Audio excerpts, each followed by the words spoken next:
Hey guys, and welcome to the first ever Farmboy and Friends review. Today we're looking at the Boker Patriot. Sorry if I sound a little bit different today. Caught a case of the larynx, as the kids are calling it. No one's calling it that. But a little bit of laryngitis. Actually sound like a broken squeaky toy the last few days. But the voice is back, more or less, enough to put this video out. Probably could have been done with this 2 days ago. But here we are. So, we're going to take a look at this knife with the help of some of our friends. Boker Patriot, a lot of you guys probably know him just as a commenter through Facebook, Instagram, and then two guys off of Instagram, Esquire Knife and Tool and Two Knife is the Life. A few great guys, but enjoyed working with them on this. It all kind of started as a, hey man, we like that knife, what are your thoughts on it? We've been looking at it, and it kind of turned into, well, here, I'll give it to you. You give me your thoughts, and then we'll all look at it together. So we're going to roll into the review of this knife. First things first, well, as always, we're going to do a spec check. Then we're going to get some thoughts with Bubba. Go over a couple of things that I want to go over, and then we'll get the other guys' opinions mixed in the review. So here we go.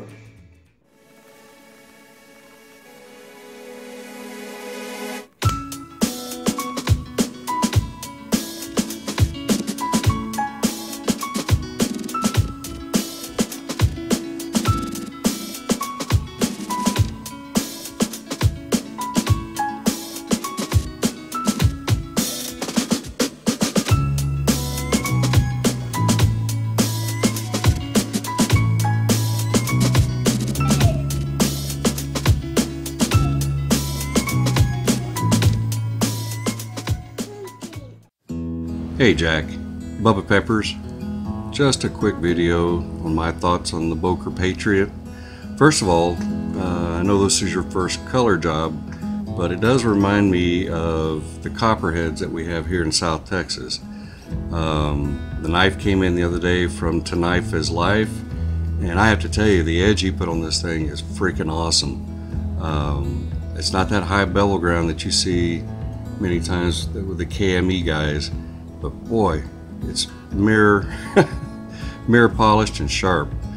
It's a small knife. I'm generally not a fan of small knives. I want to compare it essentially to the Benchmade Bug Out.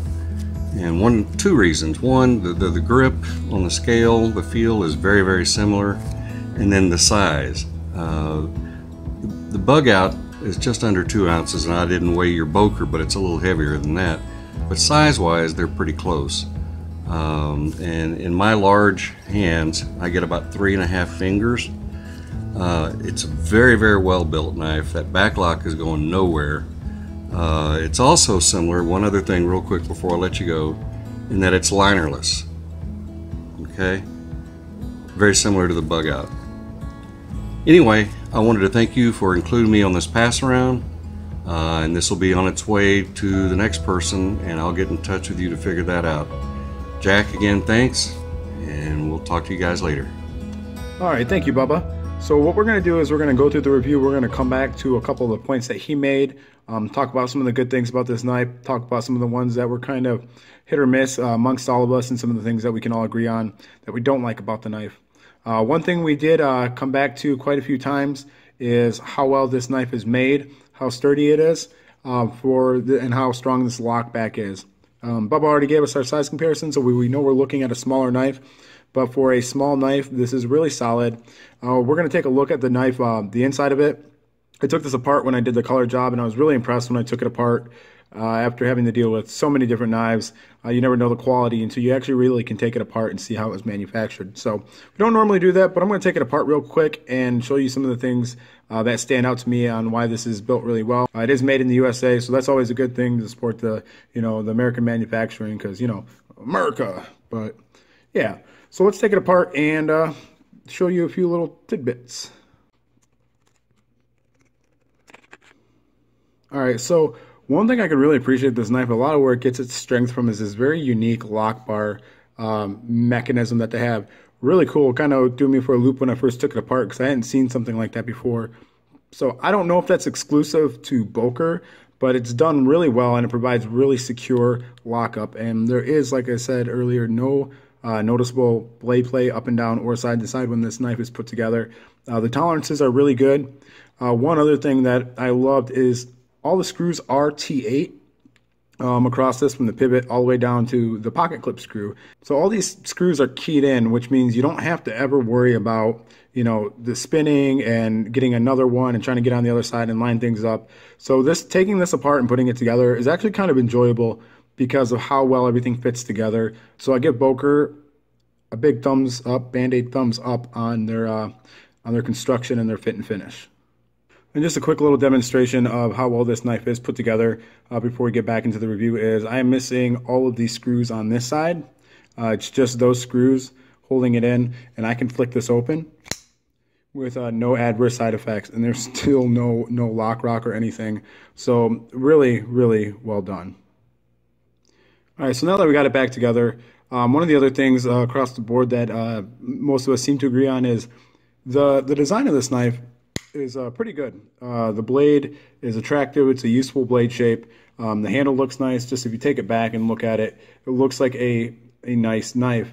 You can see it was designed with ergonomics in mind, kind of with the slope back handle and where your fingers fall into here. So we're going to touch on that when we get into the ergonomics here in a little bit. So we'll kind of talk about it being a user. I'm going to roll in Esquire's footage here. He does a little bit of sharpening and then shows that after he did some other stuff, but you see that after he does the stick whittling, still really sharp. This holds its edge really well. So 154 cm, pretty good steel for what you're getting at this price point. Some do a little bit better, some do a little bit worse, but I would say I'm okay with that. That's an adequate steel. And as a user with this blade shape, I do like it. I use this for setting up my sister's wedding. We had dozens of boxes to open and things to cut and just all the decorations. She's a big do-it-yourselfer, so this really got put through the paces, and it never really let me down. Action for a lockback it's a little stiffer than, say, like my K-Bar Dozer, which is a really nice action for a lockback. So if I was saying this is really nice, I would say that this is probably nice. You know, it opens really well. The thumb studs work really well, unless I'm on camera trying to show it off. They work really well. They're placed good, so no issues with the thumb studs. I actually really do like the thumb studs. So those are going to cover some of the good points of this knife. Really well built, really lightweight. That's one good thing about this, and it really helps how it carries in the pocket. We'll talk about the pocket clip here in a second. Made in the USA, adequate blade steel, good blade shape. So let's kind of just roll into some of the mediocre things across the board, and then we'll go into some of the bad things. Across the board, the pocket clip was kind of mixed. Some people liked it, some of us didn't. I was just kind of on the fence about it. It is a deepish carry pocket clip, which I can always appreciate when someone tries to do a deep carry pocket clip. It always just makes it a little more enjoyable to carry. However, this FRN is textured in such a way, unless you got some thick denim jeans that you're wearing, this is going to wear on your pocket. So if, they would have did a little smoothing out under there, or just something in that spot to flatten that, that would have been probably appreciated, but I understand that then they would have had to do it on this side. So maybe a little Boker logo right over in here. I think that would solve that issue. The other thing is not going to be a one-hand closer. There is no, if you try to do the shake and stop, you can see there's nothing that's going to prevent that. I suppose if you got up in here and kind of gave it that, but that's really awkward to get your hand in there just to do a one-hand closing. You're going to spend more time trying to position your hand to do a one-hand close than you are just grabbing your other hand and folding it closed. So let's go into the ergonomics of this knife. Now, this is one that I'm glad I did this pass around with, because I probably would have told you folks the ergonomics are great on this knife, and it's kind of a mixed bag, and that's going to be due to your hand size. Now, I have smaller hands, and then I know one of the guys that had gripes about the ergonomics, and that was Esquire Knife and Tools. He had larger hands, and then I'm assuming To Knife Is to Life has medium hands, because he complimented it on the ergonomics. Journeyman Junk complimented it on the ergonomics, and then I know Bubba kind of was so-so, but and that's going to be due to the fact that this is shaped for a small to medium hand. You can see my very small hands fit this knife really good.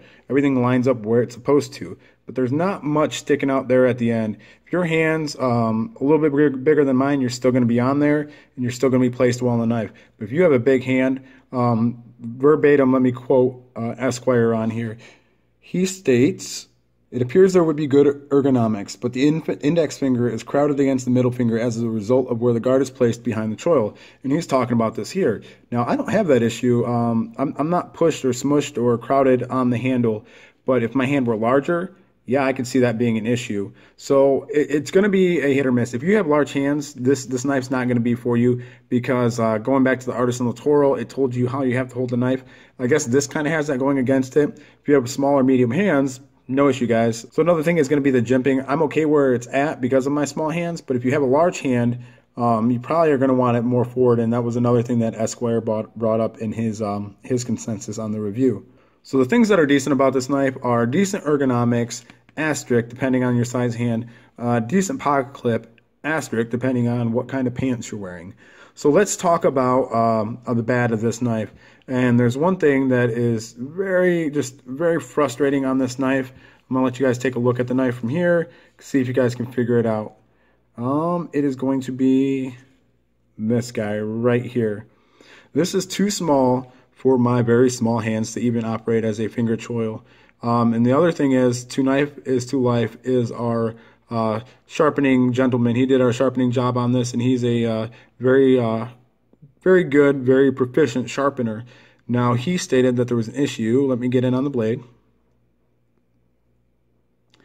And I don't know if I would have caught this in time for the review had I not passed it out, is this choil here doesn't even really act as a sharpening choil. You can see that the blade just ends abruptly, which leads to this little bit of beard, which leads to a little bit of an unintentional recurve right down here at the base of the cutting edge. I don't understand why companies put these too small to be a true finger choils here, and then you can't even execute it as a sharpening choil. That's very frustrating for a sharpener like, to knife is to life, and someone who has like small hands who sees something like this and thinks, maybe I can squeak it in there. No, not going to happen. So to me, that is my biggest gripe about this knife. There are a lot of competitors in this category for an FRN style $70, $80 knife. And so with those things being said, I have a hard time saying this is the knife that you should get in that price range. You have the competitors who kind of already have the market cornered. Spyderco does a really good job in this, and I see what Boker was going for. They wanted to compete with them in that arena, and they came pretty close. You have your Spydercos that fill that spot, and you have a lot of other competitors that fill just a slightly smaller, $20, $30 spot. I think this Boker should be right in the middle. I think if this reined in at about $50, $55, $60, I think that they would have something that could be a real winner on their hands if they would fix this choil. If they fix this choil, then maybe we can even talk a little bit more. But that's where it's going to sit with me. If they would have lowered this price by, $15 and created their own little niche in the in this style of knife, coming in at about $50, $60, then I think Boker really would have kind of a home run on their hands. I'm going to let Esquire get the last word. I'm going to just kind of put his words in here to round up the video. He states that this is a good knife that could easily be a 10 with a few minor tweaks. The knife fills a nice void between the Spyderco Delica and Endura, and the blade is heftier than the Delica, which is great for hard use and should be well suited for more outdoorsy tasks. However, based solely on the ergos, which is going to be a large hand issue, little side note, there are other knives in this segment that I would probably consider first at the same $70 to $80 price point. Those can be had in VT10, the Delica Centofonte, which is almost the same as 154 CM. So if they would lower the price, as I stated, he seems to agree, and I think if they fix this sharpening choil / finger choil area, maybe put that little logo on the FRN. There you go. Just put the logo on the FRN, fix this choil, lower the price, $10. Boker would have a home run on their hands. So if we kind of stick with the in testing rating system of yeah, nah, or meh, this kind of fits right between yeah and meh. It's almost there, and I love this knife. It was a great gift from Flint & Steel Survival. I'm going to continue to use it. I kind of like my color job on here. It didn't turn out quite the way I wanted it to, but I dig it. I'm cool with it. So, Boker Patriot, there you go. All right, guys. Thanks to everybody in the past round. If this is something that you guys like to see, getting multiple people to do a review, just let me know down in the comments. I've always stated my viewers know more about knives than I do, so it's great to get some other perspectives and just some different points of view on the same knife. So as always, guys, thanks for watching. Have a good one. We'll see you all really soon.